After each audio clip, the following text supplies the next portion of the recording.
Hello everyone. ఈరోజైతే పకోడా పులుసు రాగి సంగటిలోకి ఎలా చేసుకోవాలో చూపించబోతున్నాను. మీరు ఫస్ట్ టైం నా ఛానల్ చూసే పని అయితే దయచేసి సబ్స్క్రైబ్ చేసుకోండి. సో చాలా టేస్టీగా చాలా ఈజీగా చూపిస్తాను. ఫస్ట్ అయితే రండి. ఫస్ట్ చిన్న సైజ్ చింతపండు, మనం చింతపండు ఎప్పుడు తీసుకున్నా సరే ఒక ముద్దలాగా తీసుకోవాలండి. అప్పుడే తెలుస్తుంది కొలత ఎంత ఏంటని. దాంట్లోకి హాట్ వాటర్ కానీ మామూలు నీళ్ళైనా వేసేసుకోండి. హాట్ వాటర్ వేస్తే త్వరగా కరిగిపోతుంది అనమాట. సో దాంట్లోనే సాల్ట్ అయినా వేసుకోండి లేదా మామూలుగానే వేసేసుకోండి.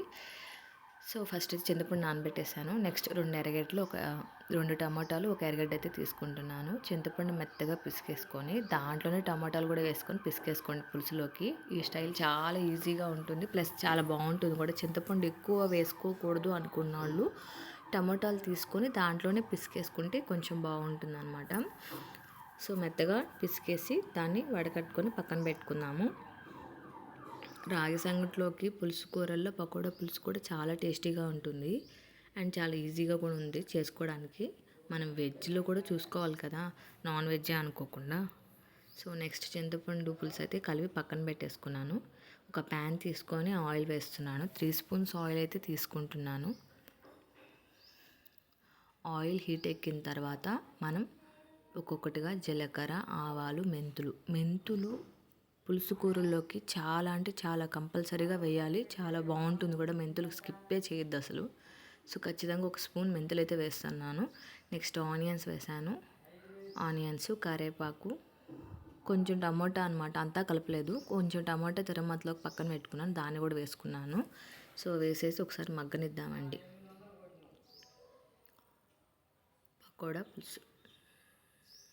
సో మగ్గనిద్దాము.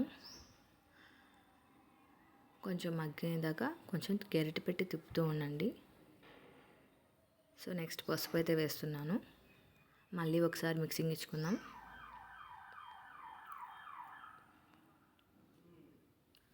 మిక్సింగ్ ఇద్దాం. నెక్స్ట్ వచ్చి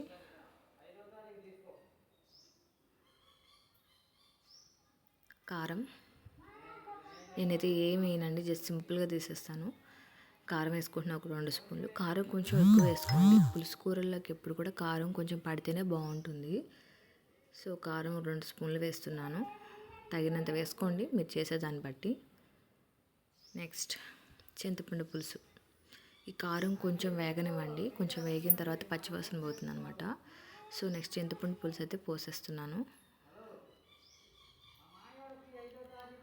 చింతపండు పులుసు పోసేస్తున్నాను. కొంచెం వాటర్ కావాలని కూడా పోసుకోండి. సో చింతపండు పులుసు పోసిన తర్వాత సాల్ట్ వేస్తున్నాను. సాల్ట్ ఒకసారి చెక్ చేసుకొని వేసుకోండి. నెక్స్ట్ నేనైతే పకోడా వచ్చి మెది పకోడా అని బయట అమ్ముతారు షాపుల్లో, దాన్ని అయితే తీసేసుకున్నాను. సో అది పక్కన పెట్టేసుకొని దాన్ని వేసేయడమే. షాప్లో దొరుకుతుంది, లేదా మనమైనా పకోడా చేసుకొని వేసుకోవచ్చు. వడలు చేసుకొని కట్ చేసుకొని అయినా వేసుకోవచ్చు, వడల పులుసులాగే. సో పకోడా నేను షాప్లో తీసుకొని బాగా మరిగిన తర్వాత వాటర్ అంతా నెక్స్ట్ తెలియటప్పుడు వేసేస్తున్నానండి. పకోడా కూడా ఈజీగా లాగేస్తుంది. సో పులుసు కొంచెం పలుసుకున్నప్పుడే దించేసుకోవాలి. సో ఒక 15 మినిట్స్ సిమ్లో లేదా మీడియం ఫ్లేమ్లో పెట్టి మరగనివ్వండి. పులుసు బాగా మరిగిన తర్వాతే చిక్కుపడేటప్పుడు బాగుంటుంది. ఆయిల్ అంతా సపరేట్ అయిపోతూ వస్తుంది చూడండి. 15 మినిట్స్కి బాగా ఉడుకుతూ ఉంది. నేను ఒక టిప్ ఏంటంటే, ఎప్పుడు కూడా పులుసు కూరలు చేస్తున్నాము అంటే దాంట్లోకి ఒక చిన్న మసాలా ప్రిపేర్ చేసుకుంటాను. అది ఒక స్పూన్ మెంతులు, జీలకర్ర, ఆవాలు, ఒక స్పూన్ ధనియాలు ఈక్వల్గా తీసుకొని పొడి చేసి పెట్టేసుకొని ఉంటానండి. సో లాస్ట్ ఇంకా అయిపోతుంది అన్నప్పుడు ఒక స్పూన్ కానీ చల్లేసాం అనుకో, కూర కొంచెం చిక్కుబడిపోతుంది, బాగుంటుంది కూడా టేస్ట్. సో ఏ పులుసు కూరలోకైనా సరే ఈ పొడి కంపల్సరీగా నేను యూస్ చేస్తాను. సో చిక్కపడిపోతున్నప్పుడు మనం చల్లుకుంటే దీని టేస్ట్ బాగుంటుందన్నమాట. సో ఆల్మోస్ట్ కర్రీ అయితే రెడీ అయిపోయింది. నెక్స్ట్ మీరు ఎక్కువ పులుసుగా ఉంచుకోవాలి అనుకుంటే ఆపేసుకోండి, లేదు ఇంకొంచెం చిక్కబడిన తర్వాత ఆపుకునే పని అయితే ఆపుకోవచ్చు. సో ఫైనల్గా అయితే కర్రీ రెడీ అయిపోయింది. సో గార్నిష్ చేసుకోవడానికి కొత్తిమీర అయితే తీసేసుకున్నాను. కొత్తిమీర చల్లేసుకొని కర్రీ అయితే రెడీ అయిపోతుంది. పకోడా పులుసు అండి, చాలా ఈజీగా చాలా టేస్టీగా చేసేసుకోవచ్చు. కర్రీ అయితే అయిపోయింది. Thanks for watching. First time మీరు మా ఛానల్ చూసే పని అయితే సబ్స్క్రైబ్ చేసుకోండి. Thank you. Bye bye.